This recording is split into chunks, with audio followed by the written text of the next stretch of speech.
Hello everyone, my name is Company and I am sitting at an authentic local cafe in Hanoi. This video is about the things you can do in Hanoi. Of course, I know there are lots of website documents about things you can do in Hanoi, but it sounds too far, it seems too far. So for you, a new traveler in Hanoi, I will categorize them and explain one by one, easily. Yes, it's time to discover Hanoi.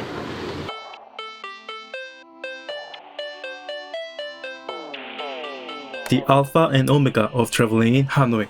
And then there's Hoang Kiem Lake to the south of it. The entire area transformed into a pedestrian zone on weekends. There's coloring for the kids, there's dancing, there's traditional music performances. It's a lot of fun.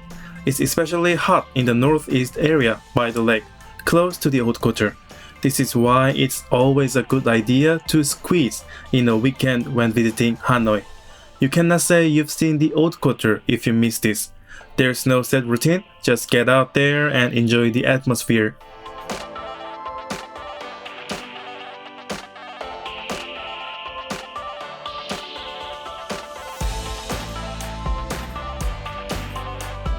Another Hanoi landmark is located in the west of Hoang Kiem Lake. It's an old railroad track with cafes and bars on both sides, and it's a place that's been famous for a long time, but it's a little disappointing. First of all, you cannot go in there freely now. There's a police control.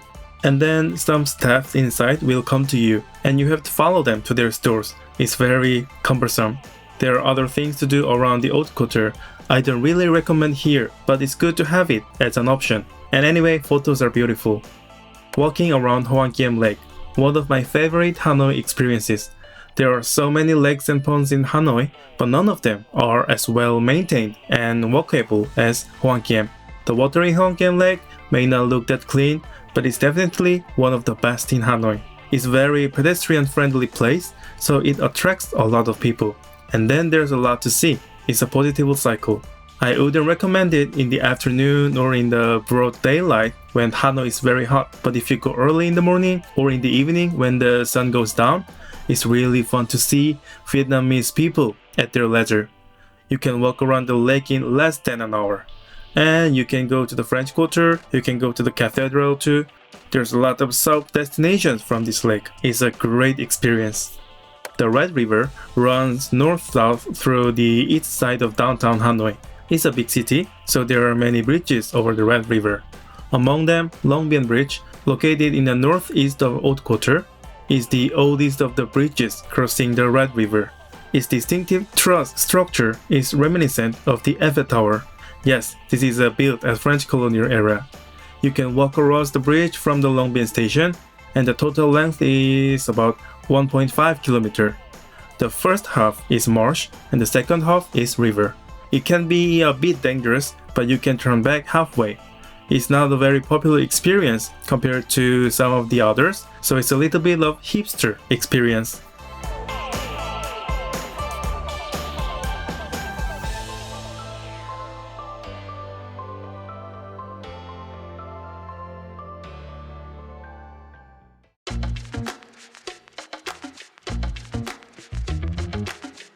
A place that symbolizes Hanoi's nightlife is Ta Hien Beer Street. It's in the center of the haute couture, so it's easy to find on the map. From the moment you enter the street, you will see a bustle of people gathering and making noise. A street just before Ta Hien is lined with Vietnamese-style street food stalls, and the main street itself is more like a club scene. If you like to play loud music, this is definitely the place for you. But it's a tough place for somebody too. If you're looking for a quiet lounge to relax and talk and have fun, this is really not the place for you. But still, it's another place you have to make an effort to get to. So why not pass by while you are in Hanoi? Especially here is very hot at the day of national football game or Halloween. The buildings in the center of Hanoi, including the haute couture, are usually low. But there are a few that are taller, and they are almost hotels. And on the top of the hotels are rooftop bars. The attraction here is that you can see Hoang Kiem Lake and the haute couture itself up close. I will mention this later in the observation deck section, but you cannot get a good view of the Haute Couture from any other viewpoint, only from here. The atmosphere is normally so-so, and it's just not the best view, but your accommodation is probably in the Haute Couture, so it's easy to just go up, have a drink, come back down. If you're like, I don't know what to do at 4 or 5 in the afternoon, I recommend going up here and watching the city go dark.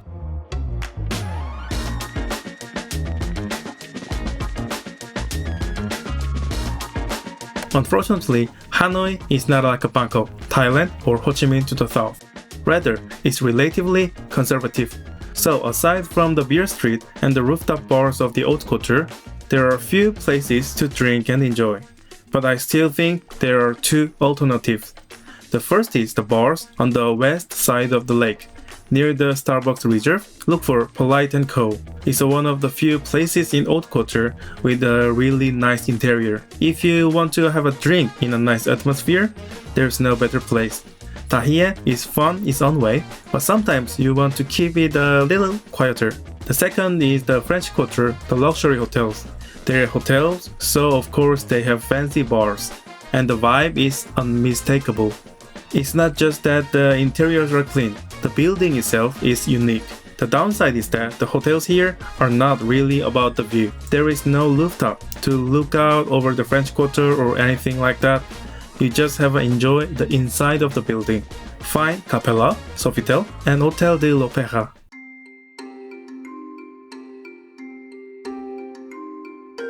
A 1,000 years ago, when Hanoi became the capital of Vietnam, the citadel was built as a palace for Ly dynasty.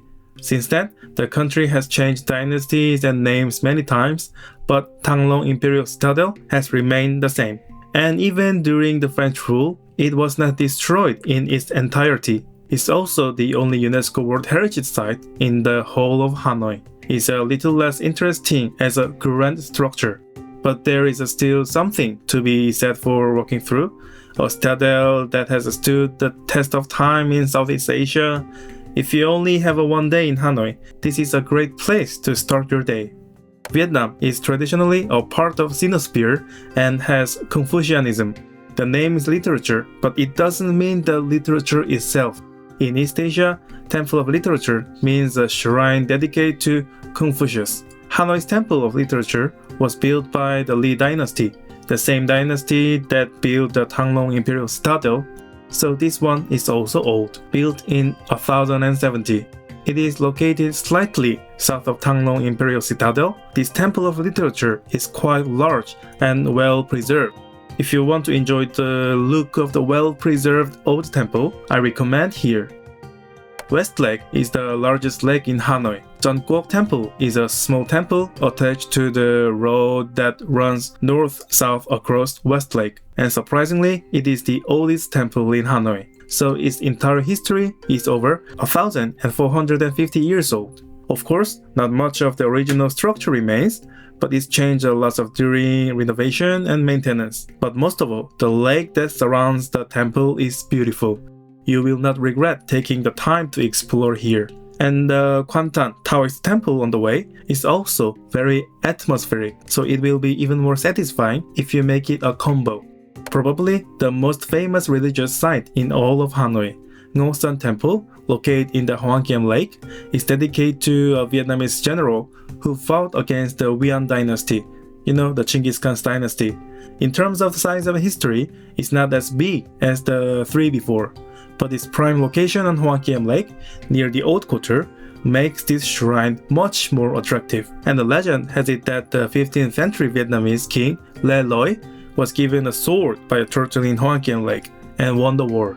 And later, he came back to the lake to return the sword. The Chinese character of Hoang Kiem also means returning the sword. The reason I'm telling you this legend is there is a taxidermy of a descendant of the legendary turtle in this temple. Anyway, this place is so well located. If you are in Haute Couture, you will automatically go here.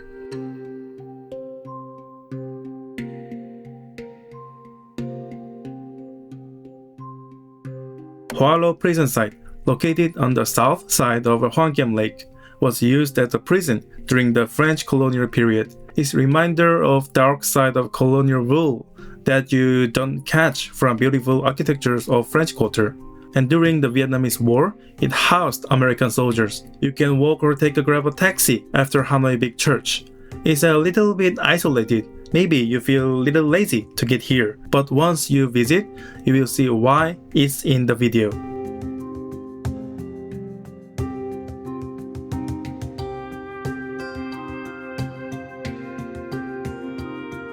Last but not the least is the Mausoleum of Ho Chi Minh, the tomb of the founder of modern Vietnam. During your trip to Hanoi, you will see many portraits of Ho Chi Minh and cedar and hammer everywhere. You will be reminded that you are in a communist country, but this mausoleum is the essence of all of communism of Vietnam. Inside, Ho Chi Minh's body is embalmed and preserved. It's really heavily guarded and the atmosphere is very solemn. You are not even allowed to wear flip-flops. It's a bit tricky to get to, but I think there is no better place to get a sense of what is the country of Vietnam. And the mausoleum is a mausoleum, but there are other tourist attractions like Temple of the One Pillar, the Ho Chi Minh Museum. This is the perfect place to stop by after a morning in Thang Long Imperial Citadel.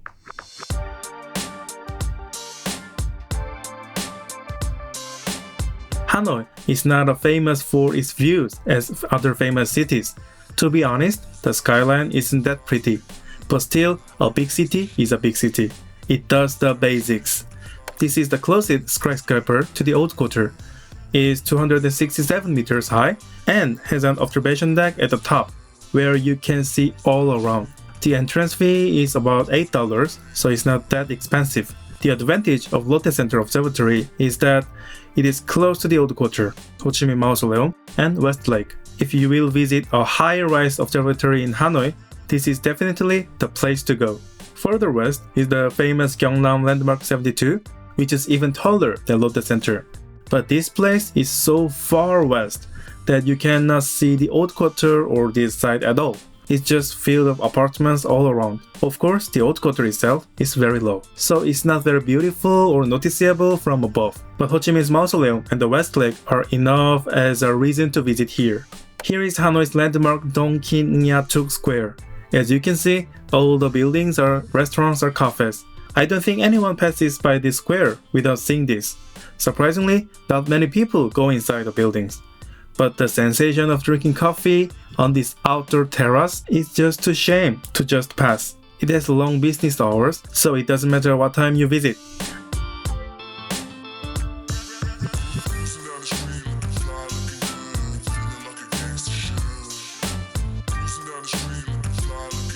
And the last one is my personal recommendation. Do you remember about Long Bien Bridge? However, crossing the bridge on your own on a short trip can be overwhelming. It's hard, you have to go there and back. But what if you could just enjoy the view without actually going to the bridge? That's where Serene Cafe comes in. It's very close to Long Bien Station and you can have cocktails as well as coffee. I cannot say that the drinks are very good, but beyond that, the view is what makes this place worthwhile. The bridge is gorgeous, the trains passing by are romantic.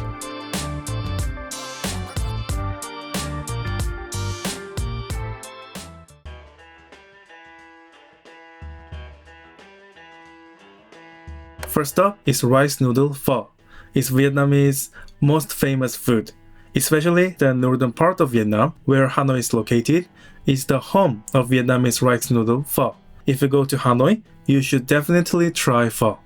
There are two main types, beef pho and chicken pho. Beef pho is pho bo, and chicken pho is pho ca. Beef is the original and it's more flavor. Again, inside the beef pho is subdivided like this. Let's take a look for a while.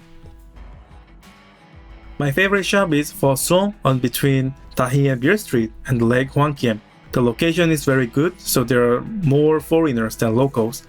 Also, the price is a little higher than local eateries, around $3, but it's so delicious and easy to find. Pho is not a special dish, but a daily and comfortable dish. So instead of going somewhere with a plan, to eat with comfort is better. Bun cha is a little more complicated than pho, and it's hard to define what it is.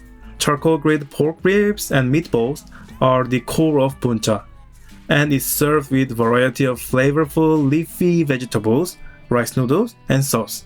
The rice noodle is a not dried one, but rather steamed rice dough noodles. It's a little sticky. The sauce is a sweet and sour dilution of fish sauce. The vegetables are a bit of barrier to entry, but if that scares you, just dip the meat and noodles in the sauce, or only meat. The soy sauce base is very flavorful with a touch of fish sauce.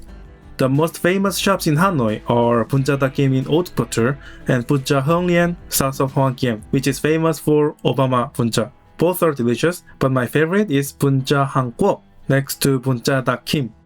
The flavorful bunja is a great with the atmosphere of the alley.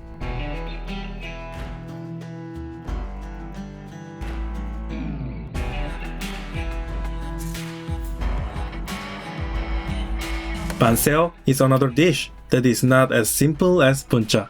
It's usually translated as Vietnamese pancake, but like bunja, it's made with a lot more than just rice flavor pancakes.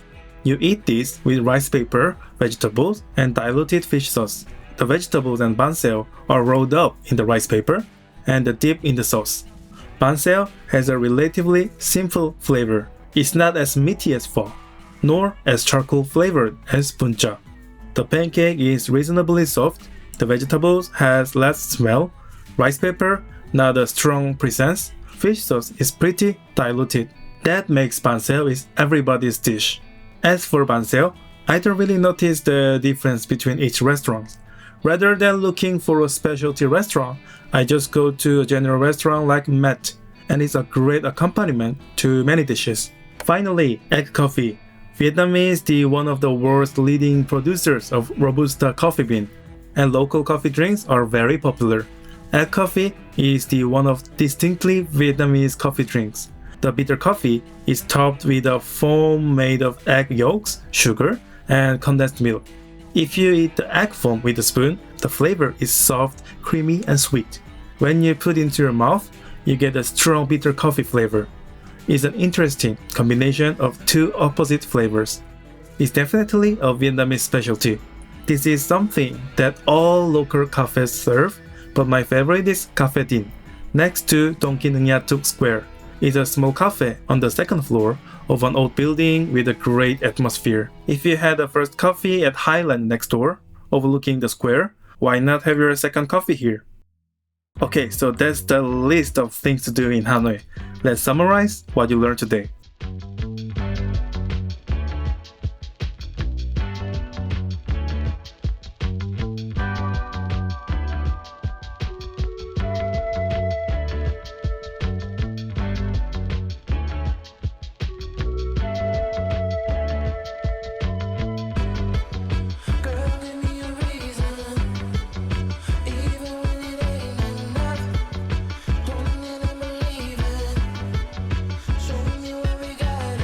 Yes, this is it. Now you understand almost things you can do in Hanoi.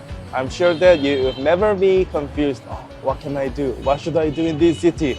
Because you watched this video. This is the cafe near Dong Kin Plaza, which I recommend as observation park.